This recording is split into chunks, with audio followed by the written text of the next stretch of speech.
Gerund and infinitive. To do, doing, or do.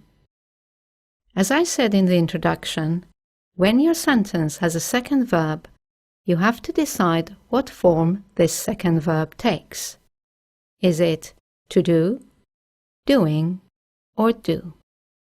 For example, which one is correct? He has given up to smoke. He has given up smoking. Or he has given up smoke.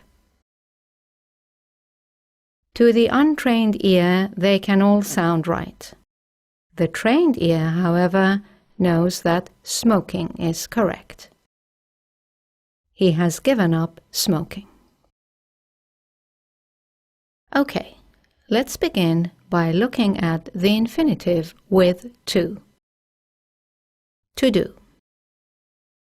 The most common form is the infinitive with to. So if you're not sure, use this form. Even if this is not the right choice, your message will still be clear. Some common verbs and expressions followed by to do are want to do, would like to do, need to do, decide to do, can't afford to do, it's time to do, etc.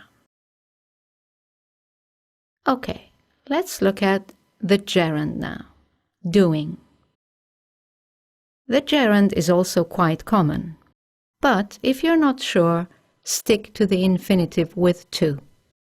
I recommend this because if you use the gerund where you shouldn't, you can confuse your listener about the tense, simple or continuous.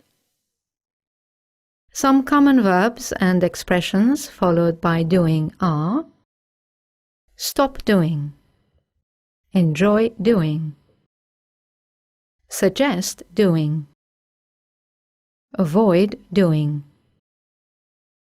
wouldn't mind doing, how about doing, etc. There are some verbs that can be followed by either to do or doing.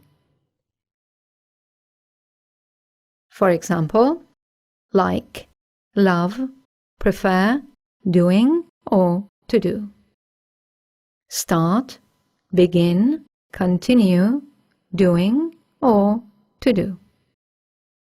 Bother, doing, or to do. Note that with the verb remember, the meaning changes. Remember to do means not forget to do. For example, I remembered to book a table means that I didn't forget to do it. However, remember doing means having a memory of the action. So, I remember booking a table means that I can see myself in my mind doing it.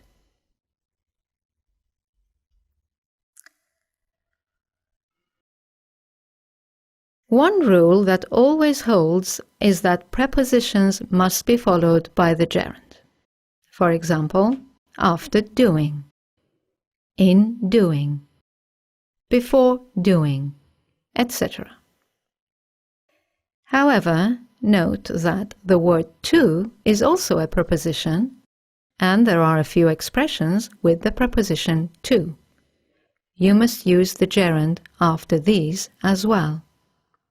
For example, be used to doing, look forward to doing, committed to doing, etc. Okay, now let's look at infinitive without to. The least common form is infinitive without to.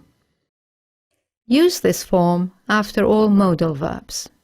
For example, can do, must do, should do, etc.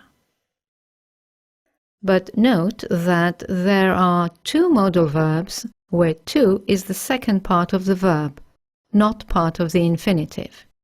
These are ought to do and have to do.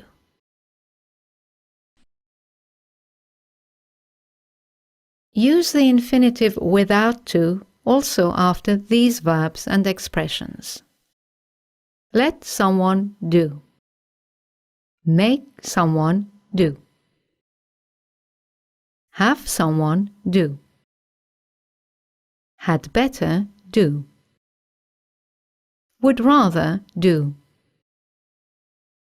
Why not do? Note that the verb help can take both forms.